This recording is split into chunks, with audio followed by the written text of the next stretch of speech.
Bom dia a todos e todas. Estamos aqui em mais uma live da revista Circuito. Hoje, segunda-feira chuvosa, uma segunda-feira com frio. Eu até estou de boina, né, para proteger um pouquinho a minha careca, porque frio e chuva não combinam para quem não tem cabelo. E estamos aqui hoje nesse frio, nesse início de semana preguiçosa, mas com pessoas que não dormem não, pessoas que não perdem tempo não. Estou ao lado aqui da Cláudia Siqueira, que é diretora do Instituto Siddhartha, e com o professor aqui também, o Valentim Conde, que também vai nos explicar. Vão falar, na verdade, e explicar também sobre dois programas inovadores na área da educação que o Instituto está trazendo ao Brasil através da escola de aplicação que é o Colégio Siddhartha, ok? Dois programas. Eles falaram aqui nos bastidores um pouco para mim, eu achei muito interessante, é inovador e a intenção é democratizá-los, né? Então, mas eu vou deixar eles explicarem melhor. Eu vou começar então com você, Cláudia, para você explicar sobre... Vamos falar primeiro de um programa, depois de outro, pode ser? Pode. A gente pode começar então a falar desse programa que é o programa de aprendizagem socioemocional e ética. Do que se trata? O que é esse programa?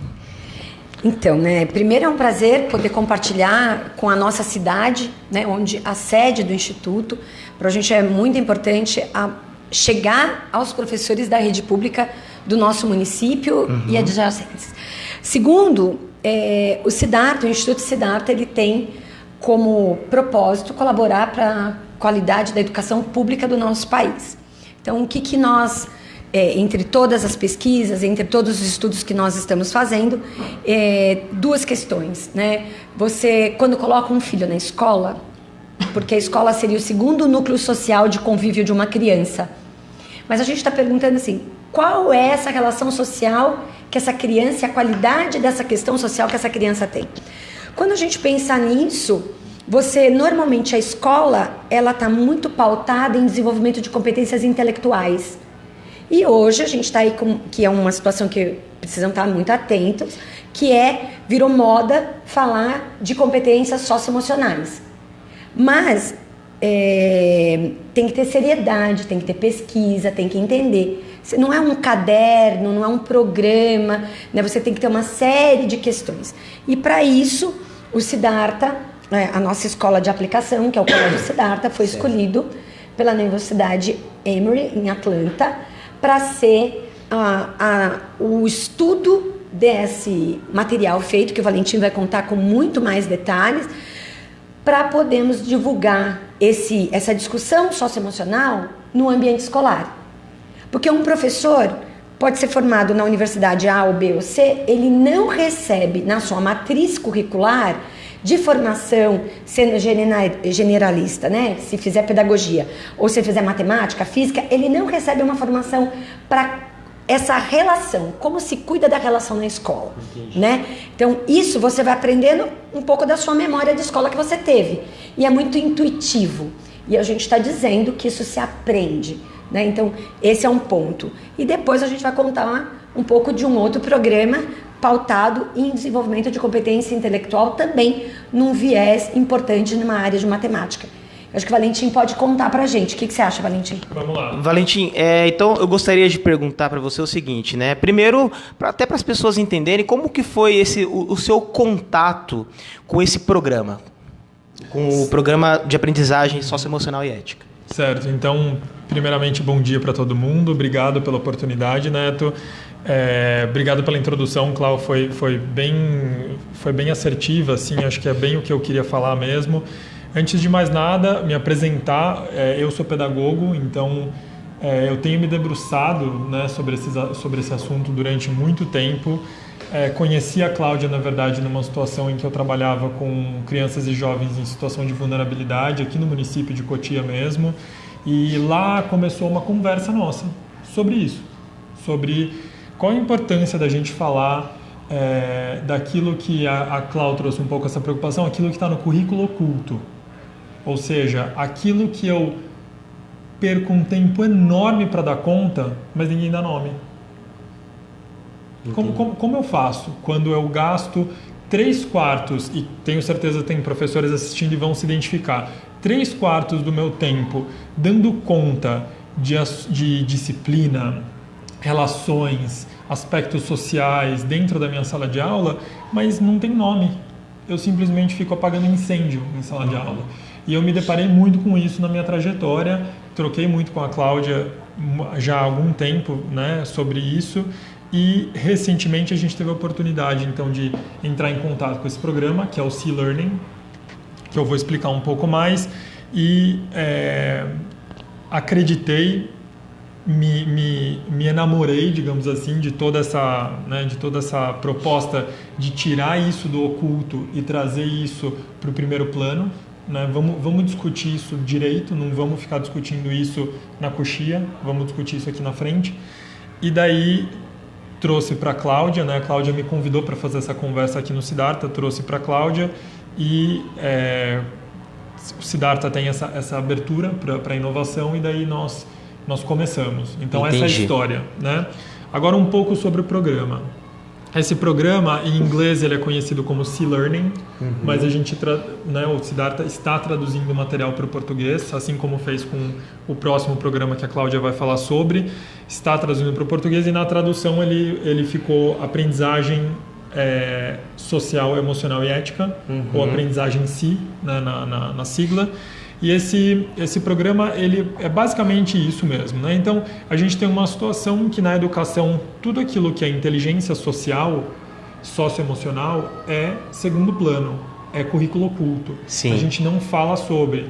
Eu passo um tempão dando bronca no sujeito porque ele fez uma coisa, ele foi malvado, ele fez uma coisa que não foi bacana com um colega, mas eu nunca paro para entender. Esse sujeito, como a Cláudia disse, ele pode aprender um comportamento social mais bacana? Ou será que isso é simplesmente intuitivo? Um dia ele acordou bem-humorado. Hoje o neto tá... Olha que maravilha, ele está super bem-humorado. Então hoje o neto está ótimo, porque ele acordou com o pé direito. Certo. E hoje o neto, não, imagina, hoje ele acordou virado, ele veio para cá muito bravo, hoje não tem jeito. Será que esse é o melhor jeito da gente discutir esse tipo de questão? Ou será que não tem uma forma científica de entender? Pelo que esse sujeito está passando? Eu posso ajudá-lo a se entender melhor, ao invés de eu ficar determinando o dia... Identificar onde está a causa. Isso, ou as causas, né? Então, a ciência por trás do Sea Learning é uma ciência que ela é muito inovadora porque ela é um terceiro ramo que emerge de um encontro.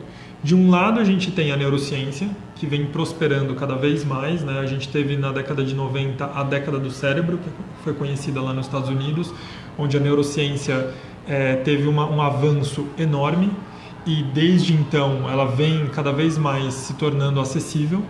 E de um outro lado, junto com a neurociência, a gente tem o que era conhecido como prática contemplativa, que seriam as práticas de meditação, yoga, tai chi chuan, que eram simplesmente consideradas práticas integrativas ou exóticas. Hoje em dia isso já é conhecido como ciência contemplativa. Entendi. Porque o esteio científico da neurociência já consegue entender e dar nome para esses fenômenos. Entendi. Então eu tenho hoje esse encontro e desse encontro surgiu a ciência contemplativa. E a Universidade de Emory, que a Cláudia citou, que fica em Atlanta, ela tem um departamento conhecido como Departamento de Ciência Contemplativa e Ética Baseada na Compaixão. Esse departamento ele está dedicado a estudar as práticas contemplativas por meio da neurociência e da psicologia e também propor um modelo de ética que seja universal. Porque se eu vou falar de ética baseado em uma religião específica ou baseado em uma sociedade, uma cultura específica, eu excluo as outras. Com certeza. E daí essa ética não é universal, ela não é válida para todo mundo, ela não nos une, ela nos divide. Exato. Então a ética baseada em compaixão é uma ética que qualquer ser humano pode aderir, seja ele religioso ou não, seja ele de uma cultura X ou Y. Entendi. Então, deste departamento, em parceria com cientistas de outras universidades, como por exemplo Daniel Goleman, que todo mundo conhece, é o pai do socioemocional, a Kimberly Schoner, que é a mãe do socioemocional na educação, que é da Universidade de Colômbia. Eles se juntaram, também compartilhando da visão do Dalai Lama, de sua santidade Dalai Lama, que tem essa visão de uma ética para o terceiro milênio. Essa sempre foi a chamada dele, como desenvolver uma ética para o terceiro milênio. Eles se juntaram e pensaram por mais de 20 anos um programa que pudesse servir à educação de crianças do mundo inteiro. Mais de 20 anos. Mais de 20 anos. Então, o Dalai Lama, por exemplo, ele já tem 2 livros escritos só sobre esse tema, né? Impressionante. Então, o programa, estou contando um pouco da história de como ele surgiu. Sim, sim. E daí, o que, na verdade, o que foi muito bacana é que, como a Cláudia disse, o Siddhartha é uma das escolas parceiras, das primeiras, porque o programa é um programa que acabou de ser lançado, foi lançado em abril, e por nós sermos dos primeiros parceiros do Brasil, tivemos o privilégio de ir para a Índia. Em abril mesmo, Em abril, mês passado. Exato, mês passado. Estivemos lá representando o Brasil e nessa ocasião foi lançado o programa. Só tinham vocês do Brasil? Tinham outras pessoas, entidades também, né? Porque como a Cláudia mencionou, a Tibet House, que é o escritório de representação da cultura tibetana do Dalai Lama, também tinha representação. Né? E o nosso objetivo, é claro, não é ficar brincando sozinho. A gente quer parcerias, e a gente quer boas parcerias. Então é claro que a intenção é ampliar isso, e aquilo foi só um lançamento, né? A gente quer que isso cresça mais, mas a gente teve o privilégio, né, de estar lá. Na ocasião a gente tinha perto de 1.000 participantes naquele lançamento. Dentre esses quase 1.000 participantes, a gente tinha representação de 27 países. Nossa. Então são quase 30 idiomas que esse material está em processo de ser traduzido para. E, por exemplo, no Chile, né, aqui na América Latina, a gente tem 3 países que já estão trabalhando com C-Learning. O Brasil... Que já traduziram e já estão colocando em prática. Que estão traduzindo. Ao mesmo tempo. Tá. Então, a gente tem o Brasil, a gente tem a Colômbia, e no Chile, que é o país da América Latina que está fazendo isso há mais tempo, eles já estão, por exemplo, em Arica, no norte do Chile, que é uma região divisa com Bolívia e Peru, onde você tem uma população muito vulnerável, porque é uma população de imigrantes. Então, é uma população onde você tem um alto índice de alcoolismo, você tem um alto índice de vulnerabilidade dessas crianças, e o projeto foi implementado nessas escolas públicas e ele tem tido resultados muito positivos. A curto prazo. A curto prazo. Então você tem... Isso, eu acabei de voltar, na verdade, o Instituto, fui através do Instituto para o Chile, porque teve a primeira imersão, a primeira formação, você foi? E lá eu pude conhecer o Félix, que é o professor de Arica, né, que implementou lá, tivemos reuniões, conversas, e assim, a transformação passa não só pelas crianças, mas principalmente como pelas famílias, que teve um índice de mais de 70% de aumento na participação dos pais na vida escolar dos filhos. E só para eu entender, né, de que forma isso impacta, né? Como você falou do programa, né?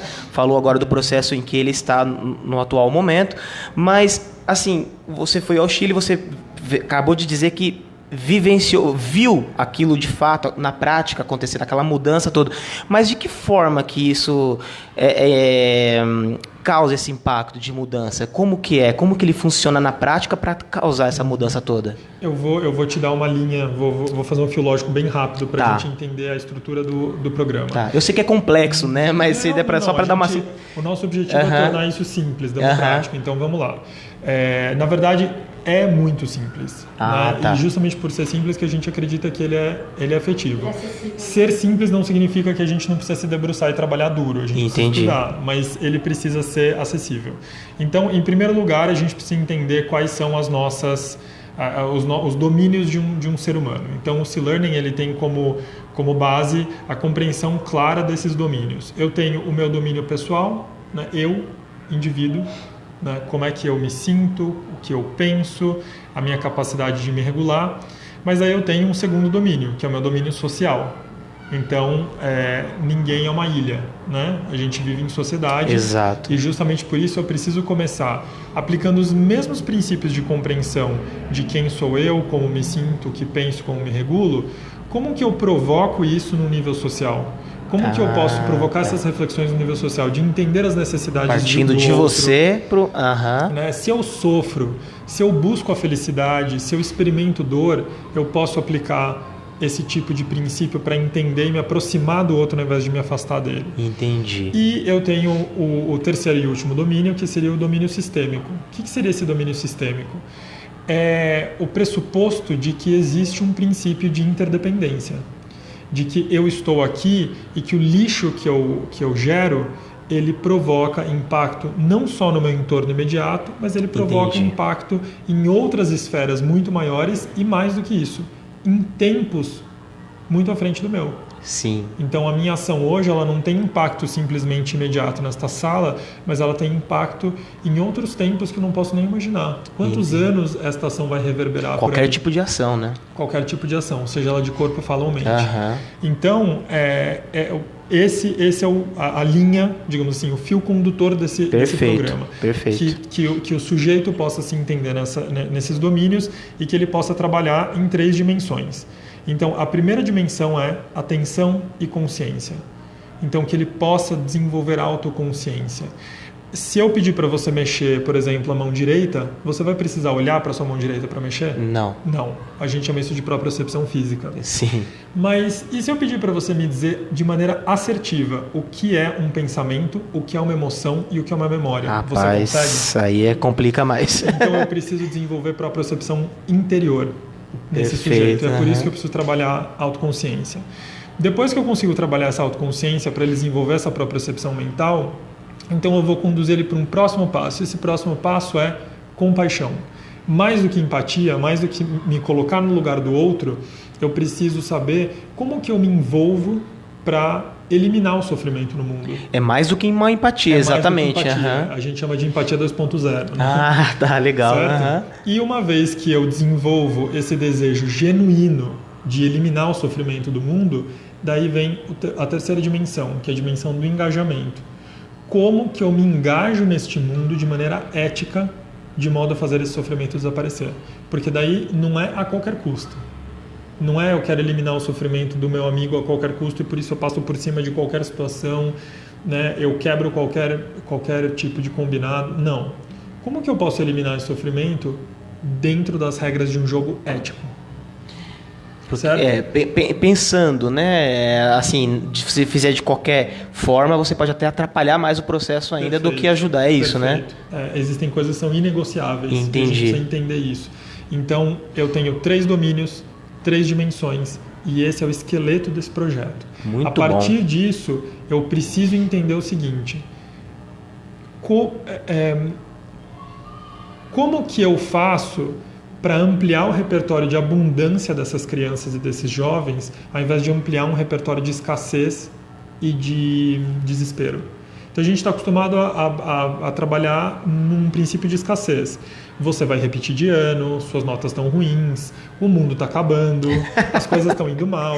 Como é que eu posso abrir o olho dessa molecada para eles enxergarem a abundância? Cara, tem um monte de generosidade do seu lado.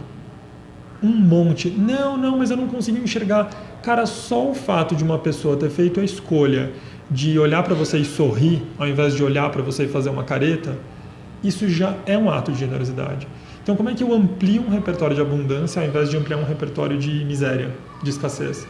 Então, digamos assim, eu dei para vocês o esqueleto teórico, agora eu estou dando para vocês o caldinho, a prática. A prática é o tempo inteiro ampliar repertório de abundância interior, social e sistêmica no modo de enxergar o mundo. Então esse programa, pelo que eu estou entendendo, ele não seria não teria simplesmente, né, uma apostila didática, mas ele é muito mais abrangente do que isso, né? Muito mais abrangente. Ele pode estar em todos os momentos, em todas as disciplinas. Não é uma coisa à parte. Isso. É uma coisa que está... Só para vocês entenderem, né, que isso aqui é muito importante.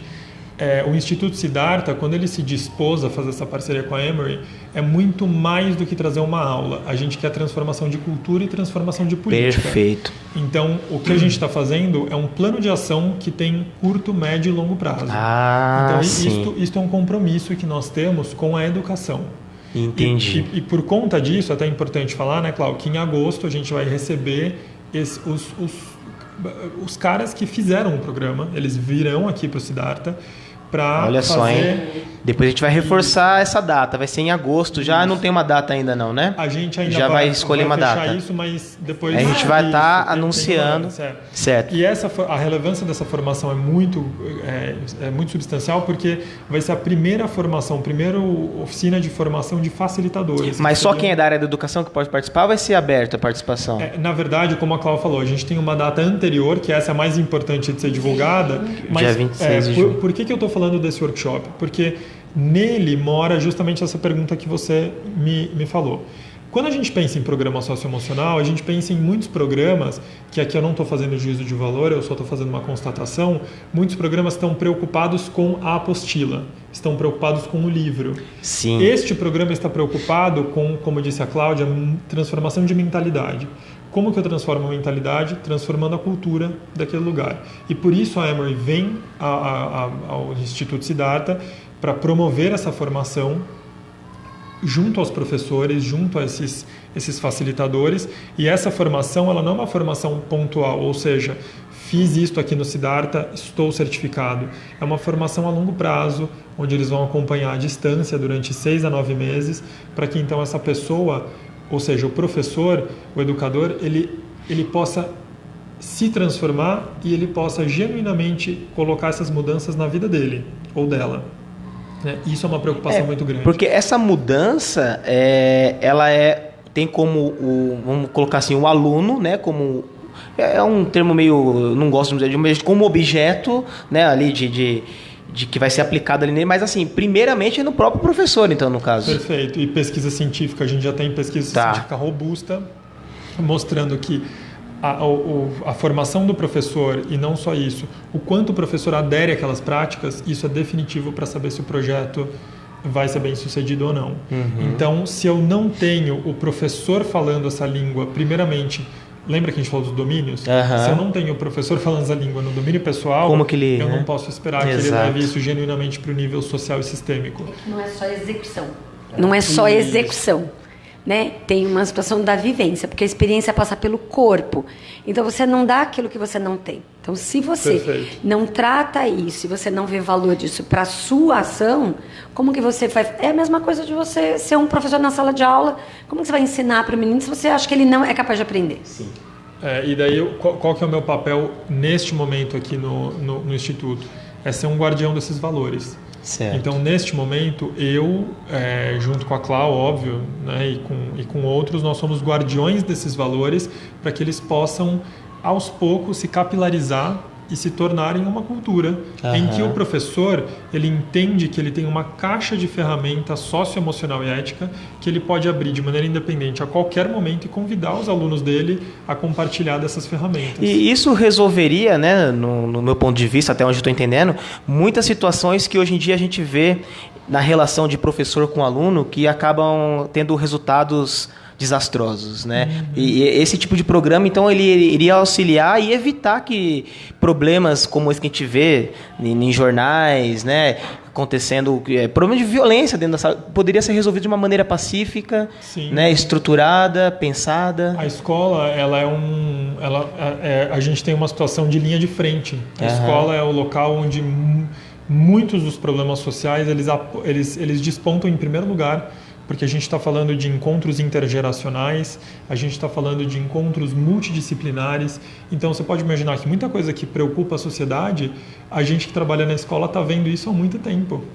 Entendeu? Então, se a gente conseguir trazer para a escola bons debates e um bom diálogo sobre como é que a gente pode viver melhor, a gente vai estar fazendo um serviço sistemicamente muito abrangente, né? Entendi. Então eu vou dar um exemplo, porque você pediu um exemplo prático, até para ir concluindo a minha fala, que é assim, eu tô no Siddhartha com várias turmas, então eu pego, né, já tive alunos de 3 a 17 anos aqui no Siddhartha, trabalhando esse tipo de conteúdo, e por experiência própria posso dizer que não existe nenhuma seara em termos de educação que não seja frutífera e próspera. Não tem como dizer, não, essa idade não dá. Não, sempre dá e sempre existe. E eu estava com um 5º ano, né, fazendo um trabalho com o C-Learning esse ano, e nós começamos uma discussão sobre as nossas buscas. né? E eu promovi essa discussão de vamos parar um pouco para entender o que é diferente. E daí, claro que eles foram trazendo um monte de diferenças entre eles, né? Eu gosto dessa cor, ou então eu gosto dessa comida, eu gosto dessa banda. E a gente foi trazendo, então, assim, não, tudo bem, tem essas diferenças, mas elas me parecem um pouco superficiais. Onde que a gente pode encontrar semelhanças? E daí foi nas semelhanças que eles começaram a encontrar coisas lindas, coisas muito mais profundas sobre eles. Até chegar, por exemplo, na busca pela felicidade genuína, que é uma busca que é de todos. Não existe nenhum ser vivo que não esteja buscando felicidade genuína. A felicidade genuína do passarinho é uma felicidade genuína do passarinho, mas ele está buscando. Né? Nós temos a nossa busca de felicidade genuína e ela nos une. Então, se eu olhar para esse aspecto, eu deixo de lado aquilo que é superficial e me separa e eu me aproximo naquilo que é fundamental. E nesse momento, a gente falou sobre a questão, por exemplo, de um chá. Então, tem vários saquinhos, tem vários cheirinhos e gostinhos para um chá. Isso é diferente para cada chá. Mas a água não pode faltar. Sim, perfeito. Então, existem diferenças. Perfeito. Tudo bem, a gente reconhece, é linda essa diversidade, ela tem que ser respeitada, mas tem uma água. Que água é essa que mata a minha sede, que mata a sede de todo mundo? Então, nesse momento, um aluno me chamou, e ele é um pouco mais tímido, então ele pediu para eu agachar, e eu cheguei perto dele, agachei, e ele virou para mim e falou assim: depois de tudo isso que a gente conversou, eu queria te fazer uma pergunta, porque eu pensei numa coisa, eu queria saber se você concorda comigo. E daí eu falei, pode perguntar. E ele falou assim, eu queria saber se você concorda que a vida é muito mais fácil do que a gente pensa, a gente que faz ela ser difícil. Nossa. 9 anos. 9 anos. Nossa. E daí eu lembrei que minha avó me falava isso. E daí eu falei para ele assim, rapaz, olha, se você e minha avó falam isso, deve ter muita verdade aí. Nossa. Então, é lindo perceber que todo nutriente está dentro deles, né? E que a gente precisa, a gente briga para colocar algumas coisas que já estão dentro. Sim. Mas que a gente tem um ambiente que pouco favorece o florescimento dessas qualidades. Se eu tenho um ambiente que propõe boas discussões, que floresçam essas qualidades, eu não preciso colocar nada. Eu posso confiar neles. Vai se tornar fácil, igual ele disse, né? Eu posso ter uma relação de confiança com esses alunos, né? Então, acho que é isso, assim. E daí tem uma coisa super importante, a Clau reforça depois, mas a gente queria convidar os educadores aqui de Cotia, e, enfim, na verdade, de qualquer lugar e que estejam interessados. No dia 26 de junho agora, uma quarta-feira, às 9 horas da manhã, a gente vai ter uma reunião aberta para falar sobre esses programas que a gente está explorando agora e principalmente para a gente tentar boas parcerias, porque acho que é isso, né, Cláudio? A gente quer democratizar, a gente quer que isso seja acessível. O local já tem local? Vai ser aqui mesmo. No Instituto mesmo. Estaremos aqui, hein? A Cláudio reforça um pouco, mas pode ligar aqui no Siddhartha e daí conversar para manifestar o interesse e confirmar a sua presença, mas a ideia é que a gente consiga realmente boas parcerias para que isso não seja simplesmente um movimento horizontal, mas que seja um movimento vertical e se aprofunde. Que a gente possa Perfeito. Nós estaremos reforçando, né? Nós vamos reforçar essa data para quem acompanha quem está acompanhando e para quem vai acompanhar esse vídeo posteriormente, dia 26 de junho. Então, esse encontro que vai tratar de todos esses assuntos que eles estão falando aqui hoje para a gente, explicar com mais detalhes, né? Aprofundar um pouco mais. E é importante a participação de quem é da área da educação, né? Para tentar introduzir, né? Trazer para a sua própria vida pessoal e profissional, né? Acho que dá para dizer isso, né? E aí temos também, então, nós vamos reforçar, tá, pessoal? Essa data, dia 26 de junho, nós vamos dar uma reforçada depois com uma matéria específica. E estaremos aqui também para acompanhar, para ajudar a transmitir também, tá? Legal. E agora vamos falar do outro programa, então? Isso, pode ser? Nem só de socioemocional virar um homem. Também temos a matemática, não é? Temos aí o programa, então, Mentalidades, no plural? Mentalidades Matemática. Cláudia, por favor, explique pra gente do que se trata esse programa. Eu acho que antes de nós avançarmos, falar um pouco dessa questão da tradução. 5% da nossa população fala inglês. Certo. Então, quando a gente pensa em democratizar qualquer situação de learning, está sendo feita pela equipe do Instituto, pela equipe do Colégio Siddhartha e por alunos e ex-alunos do colégio. Certo. Porque a gente pensa sempre num sentido de comunidade. E quando você tem um propósito e você diz, olha, isso aqui é para chegar na mão de um professor de escola pública, você dá realmente a função. Por que eu trabalharia numa tradução de um material? Para dar essa situação, a acessibilidade ela tem que ser uma visão muito maior, né? Então a gente espera todo mundo aqui no dia 26 de junho, acho que vocês estão dizendo que vão cobrir, com certeza. É um assunto que interessa, acho que todo mundo, né? Não é deixar ele mais democrático. Que o Valentim trouxe também, né, Neto? Que é o seguinte: esse professor ele tem que estar encharcado desse propósito, entendendo qual o impacto positivo que isso vai acontecer com os seus alunos e no seu ambiente, para tornar esse ambiente um ambiente seguro de aprendizagem. A Sempre Vai Learning. Eles são 2 programas que a gente acredita o seguinte: primeiro, porque o C-Learning e essa situação de socioemocional, as pessoas acham que aprende por osmose. Que não tem um investimento. E tem um investimento sim. O Siddhartha tem feito esse investimento grande. Nós estivemos em Nova Delhi nesse encontro. Encontramos 1000 pessoas do mundo inteiro querendo ouvir o que a universidade e o Tibet House, na figura da sua santidade, né, o Dalai Lama, trouxeram. Nós tínhamos ali 3 pessoas que tinham recebido o Nobel da Paz nesse encontro, né? Então Nova Delhi parou para esse lugar, para esse encontro, e o Siddhartha era o instituto, o ministro da Educação da Índia estava lá, enfim, e o Siddhartha Kotia estava representado por nós ali naquele momento. O Brasil era representado, né? A gente estava ali muito feliz de estar naquele encontro. Depois eles vão para o Chile para fazer a primeira modelagem nessa escola com alta vulnerabilidade social. Valentim acompanha todo esse processo. Para quê? Nós temos que fazer uma modelagem para tropicalizar essa modelagem para a situação brasileira.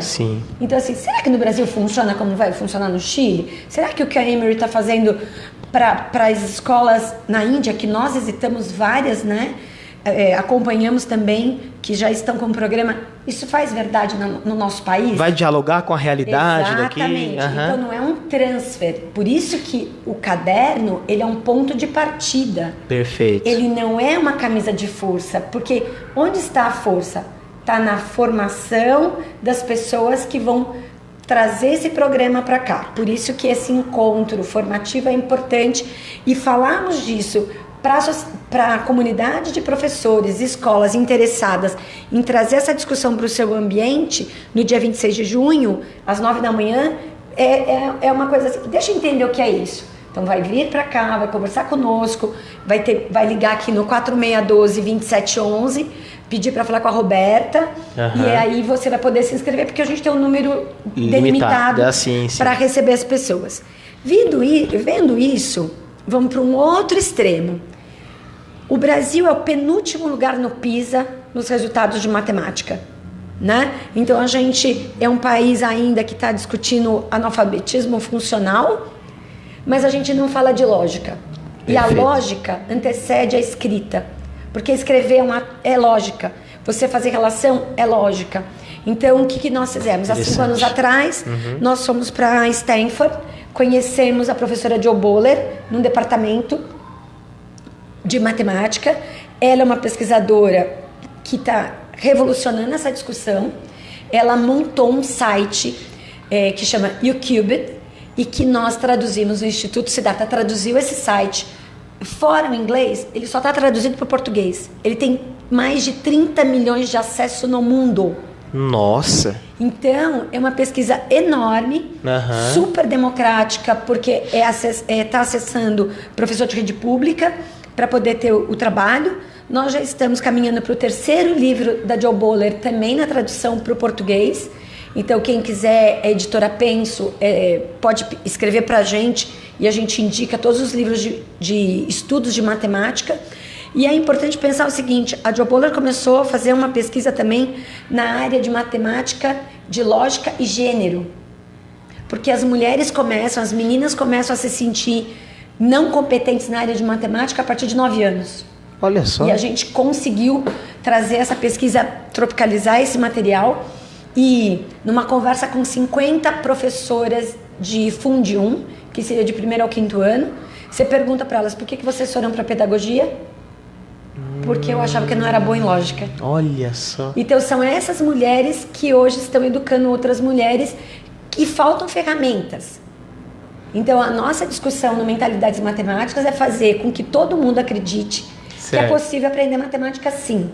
Porque matemática é a área que dá maior status para um aluno dentro da escola. Sim. Então o cara que toca não tem tanto status. Você já viu alguma escola colocando aqui saiu o primeiro aluno que foi fazer ECA? É verdade. Né? Aqui essa aluna foi fazer a faculdade de educação. Não, esse aqui saiu para fazer engenharia na Poli, esse aqui saiu para fazer medicina, porque a gente tem uma visão muito clássica ainda das áreas de conhecimento e você começa a fazer com que os meninos não consigam acreditar que são capazes de aprender matemática. Sim, sim. Então, toda a pesquisa da Jo Boaler é feita numa matemática mais visual e para as respostas desses meninos. Por que eu tenho que aprender isso? Você já perguntou por que você tem que aprender raiz quadrada? Onde que eu vou usar isso na minha vida? Essa é uma pergunta que todo mundo faz um dia. Porque todo o ensino de matemática está pautado em lista de exercício e constatação. Então, ele não dá essa impressão mesmo, né? Ele não está colocado no ponto que a Jo Boaler coloca, e a gente acredita muito aqui dentro do Siddhartha, que é todo mundo é capaz de aprender, mas não necessariamente todo adulto é capaz de ensinar. Ah, tá. Para ensinar, você precisa ter um desejo genuíno de se dar para o outro. E para você poder trabalhar nessa relação de aprendiz, você precisa ter múltiplas ferramentas para acessar a pessoa. Quando você acha que o cara só aprende fazendo lista de exercício, você só está usando uma forma.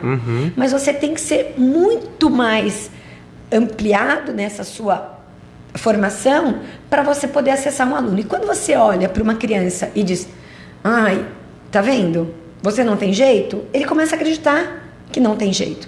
Então, quando a Jo Boaler começou a fazer essa pesquisa, ela fez uma parceria importante com a Carol Dweck, que é uma psicóloga que tem, inclusive, livros traduzidos no Brasil sobre a mudança do mindset.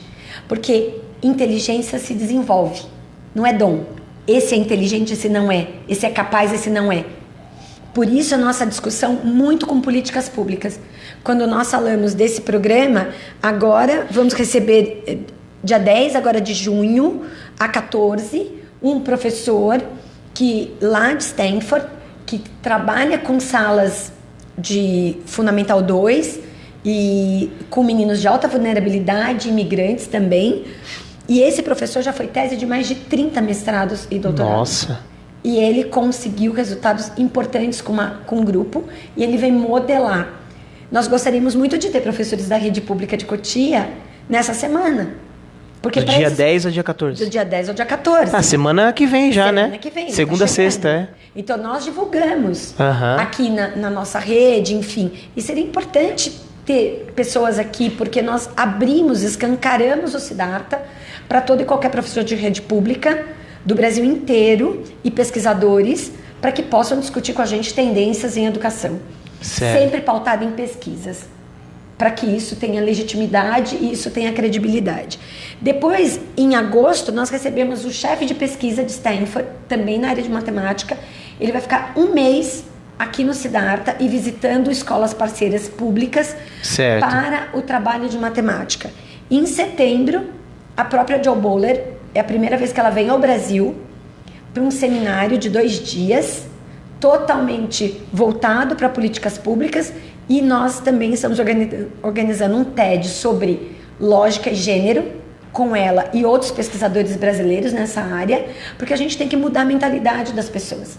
Porque, vamos lá, às vezes parece uma bobagem. Uma menina pergunta para a mãe, eu vou fazer minha lição de casa. É matemática? Ela fala, espera seu pai chegar. É bem isso mesmo, né? E ela fala assim, se a minha mãe, que é uma pessoa que eu admiro, quando chega na hora da matemática, pede para eu conversar com meu pai... Isso quer dizer, né? Isso quer dizer que eu também posso ficar nesse outro lugar. Então, a gente está falando de uma mudança... Perfeito. Por quê? E essa mudança tem que acontecer em políticas públicas. Então, veja, o maior número de crianças estão matriculadas em quê? Em escolas privadas ou públicas? Públicas, né? Então, nós precisamos ajudar a mudar a realidade da política pública. Uma coisa que acontece no nosso país por falta de conhecimento matemático é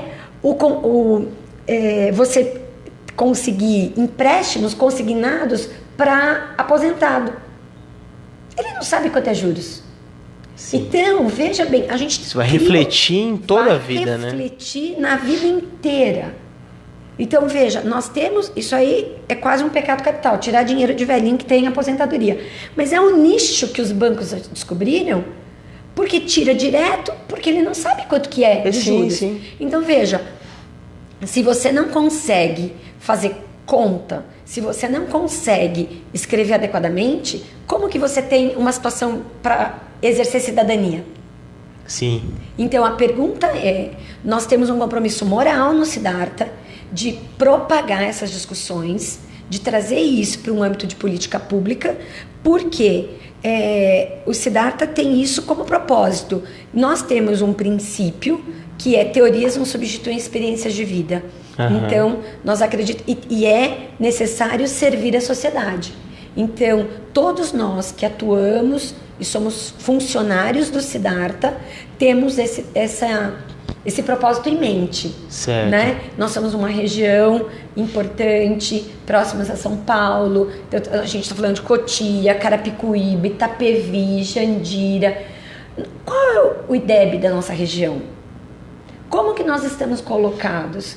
Né? Como que é a saída de alunos porque se acham menos competentes na escola? Uhum. E esse professor? Ele é professor por opção ou por falta dela? Então a gente está falando de uma valorização docente, de uma articulação de redes, para que a gente tenha orgulho da política educacional da nossa região. E todos esses programas, projetos, palestras e afins, atividades, né, vão ser levadas para a Secretaria de Educação também? Vocês vão apresentar? Como é que vai funcionar essa parte? Olha, nós somos um espaço totalmente aberto para qualquer rede. Nós recebemos, por mês, mais de 60 instituições, universidades que vêm nos visitar, faculdades de pedagogia, escolas, secretarias de educação do Brasil inteiro. Ah, tá. E nós, lógico, queremos sempre conversar com o entorno, então o Siddhartha está muito aberto, é só entrar em contato com a gente. Nós também marcamos para conversar e apresentar esses programas para as redes. Ah, tá. E tem, sim, uma questão de disponibilidade. Então, a gente quer estreitar esse diálogo, né, Valentim? O tempo todo, o papel de articulação do Siddhartha é ser meio que um catalisador, né? E com generosidade. Sim. Porque o nosso foco é desenvolvimento de crianças e jovens. Quando nós tivermos pessoas que o foco é o mesmo, que o propósito é o mesmo, a gente tem como se conectar.